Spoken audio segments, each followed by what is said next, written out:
So when I started my first gym, I didn't actually start the gym because I quit my job and I drove across the country and I showed up at a guy's house that I had Googled on the internet who said he was good at running gyms. His name was Seven Figure Sam. All right. And so he was a gym guru.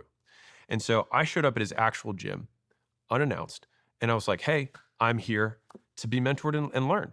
And he was like, uh, I'm working. I really don't know who you are. And like, maybe we'll talk tomorrow or something. And I was like, okay. And he's like, where are you staying? And I said, I don't know. Haven't decided yet.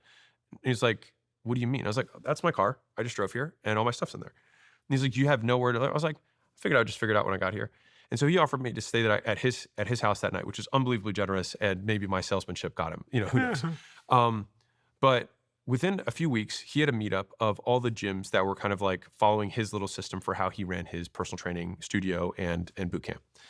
And I got to go as a 22-year-old, and I paid to have access to this community of gym owners.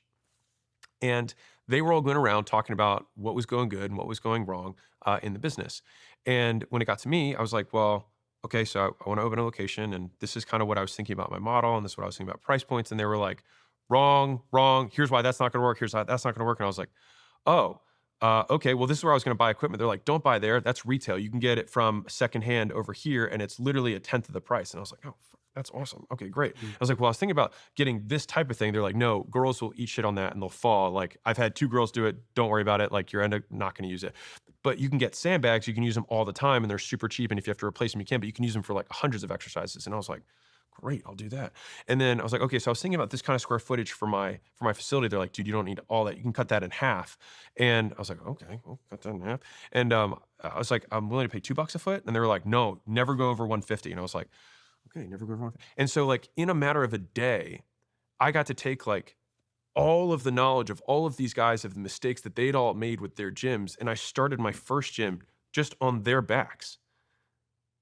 And so how much was that worth to me? Years. And so for me, I have always been willing to pay in whatever currency was required to get knowledge that I don't know. Can you get that now for free?